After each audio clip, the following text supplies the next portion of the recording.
So then where's the real battle? Is it being right? Or is it being present? Is it having the right combination of words strung together? Or is it presence? Is it an idea? Are you an idea?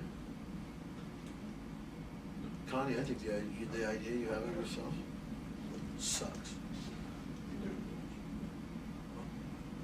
Did you know that? You, on the other hand, are amazing.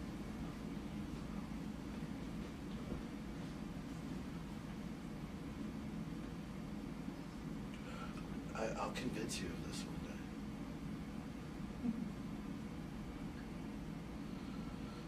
One day. It might take 5-6 years. It could. 5. It takes a long time. It took me 20. You're much smarter than I am. So you're saying you can measure all this in time?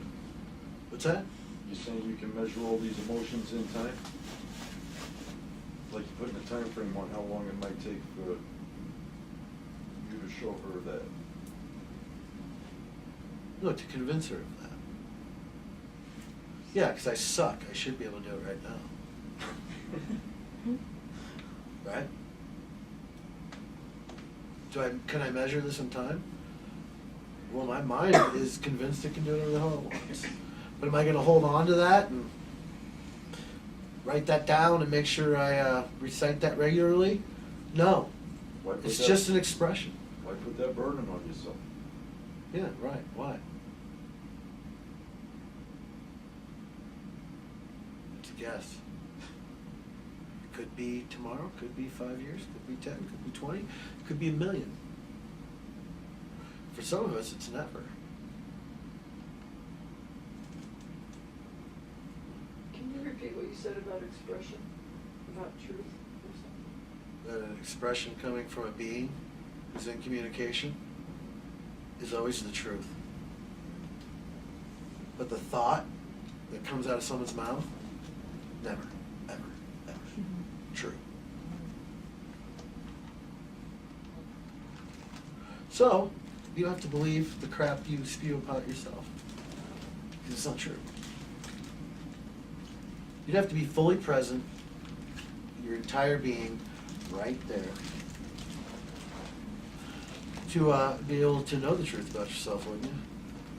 I mean, if you've got half of your being laying in some, toxic waste dump somewhere, you've got like a fraction of it hanging on and going to work every day.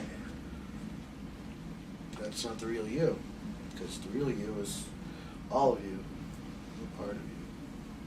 It's the whole you. And in a lot of relationships, someone takes that from you. See, I think, Americans should grow up.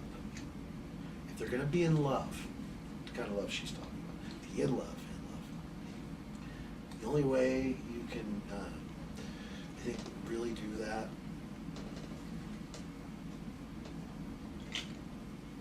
is you have to be fully present for it.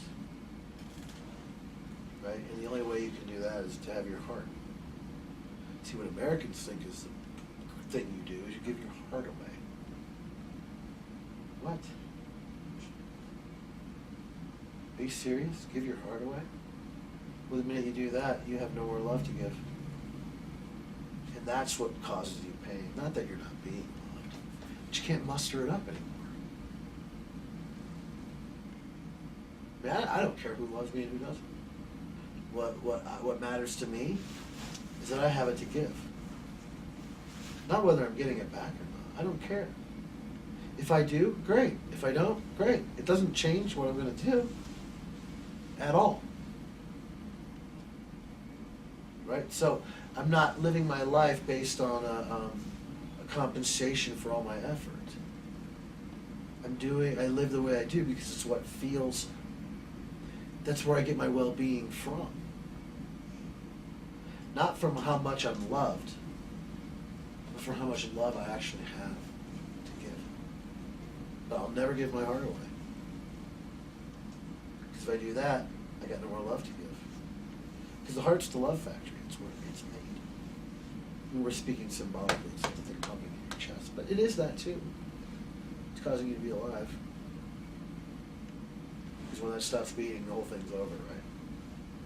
I mean, the brain can be dead, and the person can still be going on.